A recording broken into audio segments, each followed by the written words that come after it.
We are obsessed with the stars. We have spent billions mapping the cold, dead craters of the moon, the red dust of Mars, the frozen moons of Jupiter.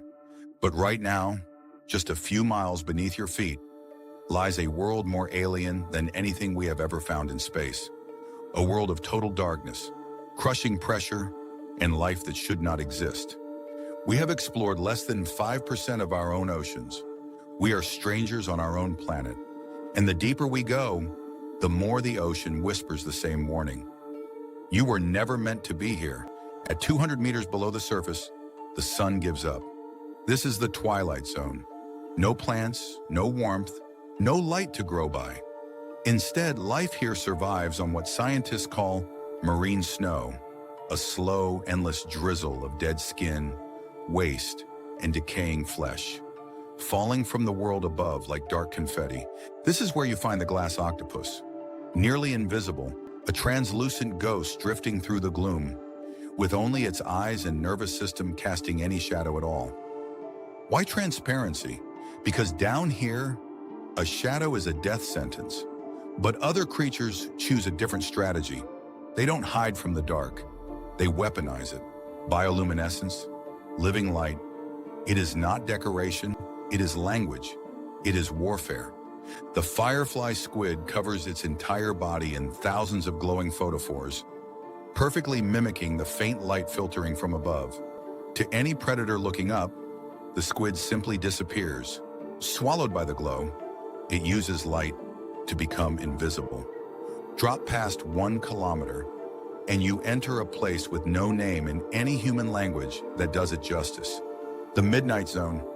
The pressure here is enough to crush a human skull, like an empty can. The temperature hovers just above freezing, permanently, and evolution has lost its mind. Meet the dragonfish. It produces its own private wavelength of red light that no other creature on Earth can detect. In a world of the completely blind, it alone can see. It watches its prey in the dark, hunting them, while they have absolutely no idea anything is there. But nothing in the Midnight Zone is stranger than the anglerfish. You know the teeth, you know the glowing lure dangling in the black. But its real secret has nothing to do with killing. It has to do with love. The male anglerfish is tiny, a fraction of the female size, and finding a mate in the infinite black of the deep ocean is nearly impossible. So when a male finally finds a female, he does something extraordinary. He bites into her skin, and he never lets go. Over weeks, his eyes dissolve. His heart stops beating independently. His entire body fuses into hers, merging with her bloodstream, until he is nothing. Nothing but a permanent source of genetic material, absorbed completely into her body. 2 creatures, 1 organism. In the darkest place on Earth, life found a way to never be alone again. At 4,000 meters, we hit the floor, the abyssal plain, a vast, silent, mud-covered desert that stretches across more than half of our planet's surface, more terrain than all the continents combined. And almost nothing lives here, until something falls from above. When a great whale dies in the upper ocean, its body begins to sink, slowly at first, then faster, falling through the dark for hours, before finally hitting the silt below with a muffled, distant thud. And then, the feast begins. This is called a whale fall, and in the emptiness of the abyss, it is everything. A single carcass creates an ecosystem that can sustain life for 50 years. Zombie worms arrive first, secreting acid to dissolve bone and extract the fat stored inside. Giant isopods, the size of small dogs, scuttle across the mud in the hundreds, and prowling the edges of it all, the Greenland shark, moving so slowly its heart beats once every few seconds. Barely alive by any human measure.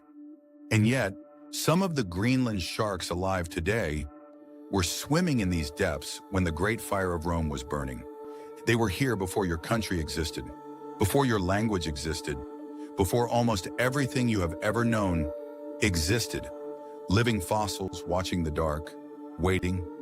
And then there are the trenches, the Hadal Zone, named after Hades himself. the Greek god of the underworld.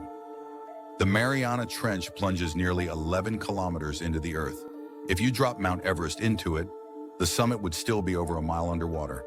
The pressure at the bottom is 15,000 pounds per square inch, the equivalent of 50 jumbo jets stacked on top of your body. Nothing should survive here.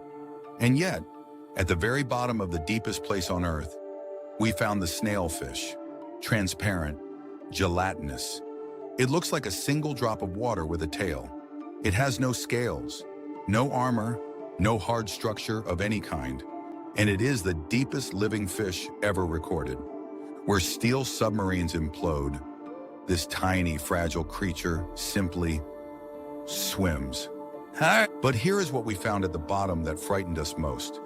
Not a monster, not an ancient predator, plastic. In the stomachs of creatures that have never once seen sunlight, in the guts of animals living in the deepest, most remote place on the entire planet. We found the fibers of our own clothing, the remnants of our own waste. We had never been there, but our garbage had arrived before us. We treat the ocean like a highway, a resource, a place to dump what we no longer want. But the abyss does not care about any of that. It was here before us. It will be here long after us. And somewhere down in that dark, in the 95% we have never seen, creatures are watching our lights from the shadows, waiting to be discovered. The deep ocean is not just a place, it is a mirror. It shows us exactly how fragile life is and exactly how far life will go to survive.